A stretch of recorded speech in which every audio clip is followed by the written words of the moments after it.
Hey guys, welcome back to the channel. So, we talk about investing and all these things and side hustles. Well, one of the side hustles I want to talk about is Airbnb, right? Because you can earn extra money renting out, say, an extra room in your house or apartment, or maybe you have like an entire house that you bought that you want Airbnb, right? But, you're not sure. I mean, do the perks outweigh the risks and hassles? What do you need to know before you sign up, right? The rental service Airbnb, which matches hosts with home or apartment vacancies to travelers looking for a place to stay, is pretty popular these days, right? And a lot of times, hosts and guests have positive experience. Well, hosting on Airbnb involves more than collecting money, right? Opening up your space to someone you don't know, it's going to come with some risk, right? Navigating the process of hosting legally and safely can be kind of stressful. Although horror stories of theft and trash property are the exception rather than the rule, you should still be careful. So, you think you should go for it? Let's talk about some pros and cons. So, some of the pros. You can earn passive income. There's that phrase that everyone likes to hear, right? Passive income, right? A host sets their own prices. Without the responsibility of a landlord, you'll earn rental money for a short term or long term stay. Make sure the price is reasonable for your area, the size of the space, and the length of time. Be flexible about pricing, right? In high demand seasons like summer, for instance, you might be able to charge more. Another pro is going to be you can make friends and connections. Especially if you live in or near a destination city, you can meet people from around the world. Airbnb attracts both tourist and business travels, right? A wide variety of global citizens you might not meet otherwise. Another thing might be it's a house sitter. You might not think of it this way, right? Maybe if you're traveling yourself, you got plants or pets that need tending, or if you just prefer your home to be occupied while you're gone, you can find an Airbnb guest who's happy to help out. Okay, well, that's some of the pros. What about some of the cons? Well, you're renting to strangers.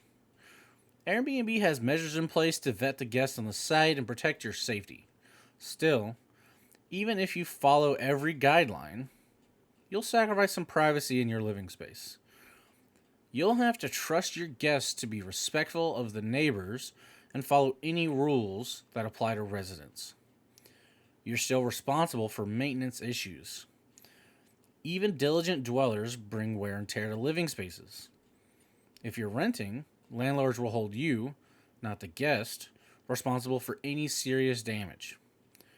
Airbnb does offer host protection insurance, but read the fine print.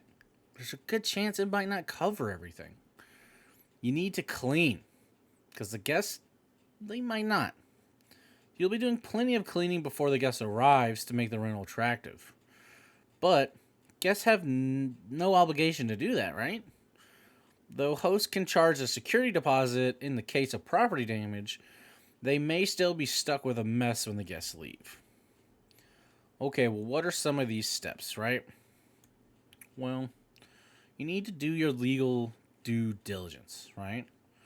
Before you begin a profile, find out the regulations for Airbnb in your property and the area where you live, right?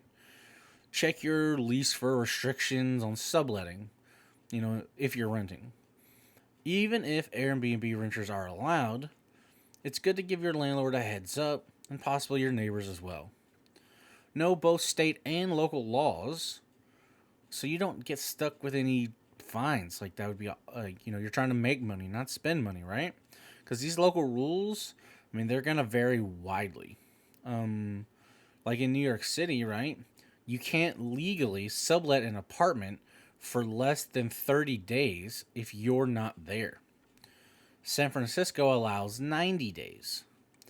Airbnb's info on responsible hosting, which it's going to be a must read before you begin, links to regulations in several different cities.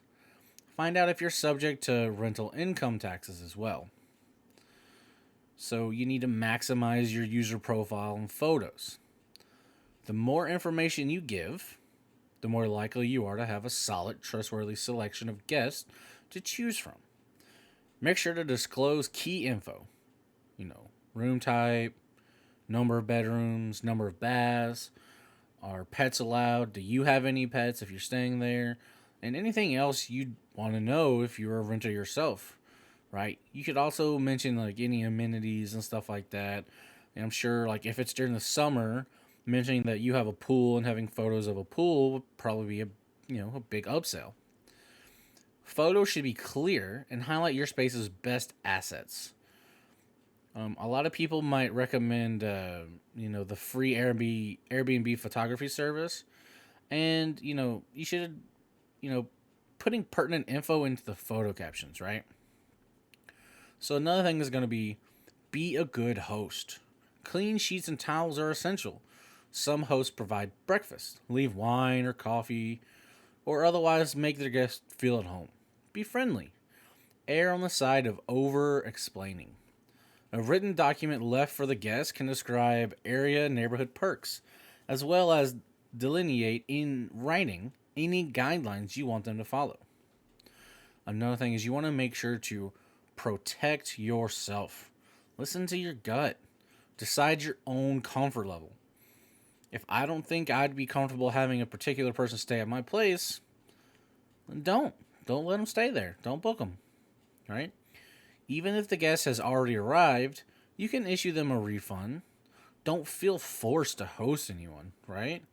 Like you just do what you're comfortable with. Store your valuables in a safe place, right? Cash and jewelry aren't covered under Airbnb's host protection. And make sure the information you list online is 100% accurate. Guests can ask for a refund if it's not. Right? So, if you think you'd enjoy Airbnb hosting, right? Just keep in mind that it's gonna take some work, right?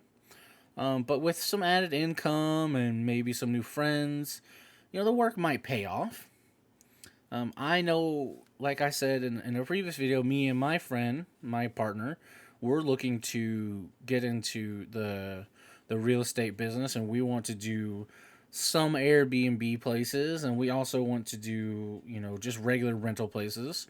And so for us, it's more of, how to go about do it. I think we'll do a couple of regular houses first to rent out, and then after we get a couple under our belt, we'll probably Airbnb one of the smaller places out, like a two or three bedroom, decent sized place. But that's for us, right? I've done a lot of research into Airbnb for where I live, and the prices and everything match up with the decent profit level. And I also, I'm gonna try and get places in, around where I live, so the travel is shorter.